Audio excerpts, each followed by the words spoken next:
Na Areni Petrol je potekal dvoboj med domačim Celjem in Aluminijem. Grofje so v prejšnjem krogu izgubili v Ljubljani, pri Olimpiji 3-1, medtem ko je Aluminij zabeležil prvo točko pomladi na gostovanju pri Muri, bilo je 1-1. Prva priložnost tekme pripadla gostom, poskušal je Blodek in podal pred vrata, celo stresel prečko. Srečal za vratarja Kotnika, potem pa je streljal tudi Miha Zajca, tokrat je ob bloku gostov zgrešil vrata.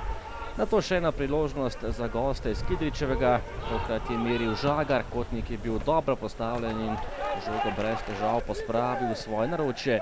Do konca prvega dela pa so prevladali domači nogometaši, najprej je vdaleč meril Zajc, odlična obramba vratarja Murka, ki je žogo uspel izbiti, nato pa po predložku Zajca iz kota Šeruga močno, a spet nekoliko nenatančno.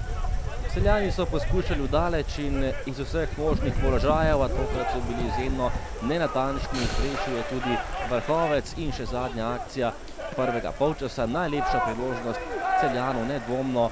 Žurej je prišel do strela in zgrešil vrata, polčas je končal neodločeno 0-0.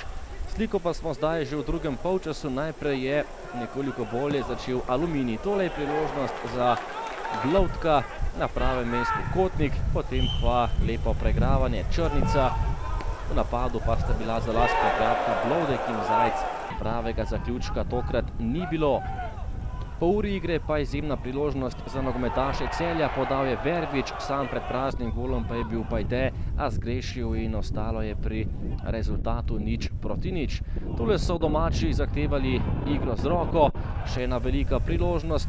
Medved je bil tisti, ki je preprečil zadetek in rešil Aluminij, do konca tekme pa še nekaj poskusov. Najprej Spahič, nekaj malega težav je imel Kotnik in še dva poskusa Celjanov. Najprej je zgrešil Zajc po predložku Vrhovca, potem pa še enkrat Vrhovec in tudi tokrat Murko pravega dela ni imel, žoga je končala nekoliko previsoko in tekma v Celju se je končala neodločeno, brez zadetkov 0-0.